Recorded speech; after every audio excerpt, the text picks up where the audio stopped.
बिस्मिल्लाहिर्रहमानिर्रहीम। या अय्युहल्लज़ीना आमनू कुतिबा अलैकुमुस्सियाम कमा कुतिबा अलल्लज़ीना मिन क़ब्लिकुम लअल्लकुम तत्तक़ून।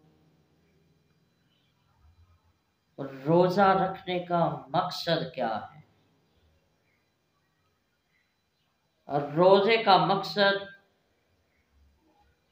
तकवा और परहेजगारी है, ताकि इंसान के अंदर तकवा पैदा हो जाए, परहेजगारी पैदा हो जाए। यही रोज़े का मकसद है। देखिए, रोज़े की हालत में इंसान अपने नफ्स पर काबू रखता है। खाने पीने की हलाल चीज़ें रोक दी जाती हैं। इंसान के पास खाने पीने की चीज़ें होने के बावजूद उन पर कुदरत रखने के बावजूद इंसान अपने आप को रोके रखता है और मुबाशरत पर कादर होने के बावजूद इंसान अपने आप को रोके रखता है।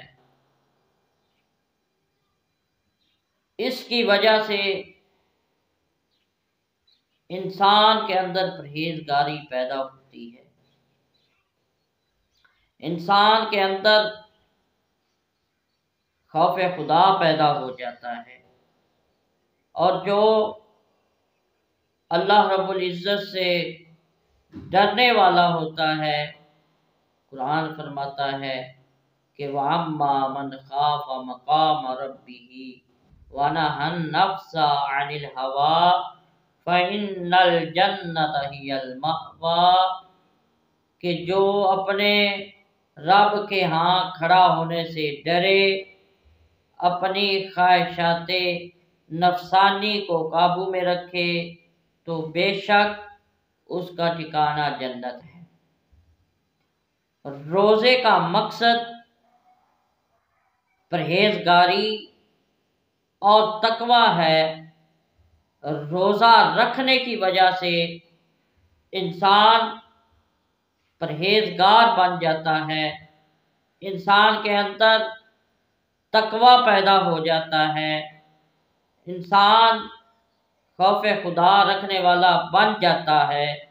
बस यही रोज़े का मकसद है कि इंसान परहेजगार बन जाए, तकवा रखने वाला बन जाए।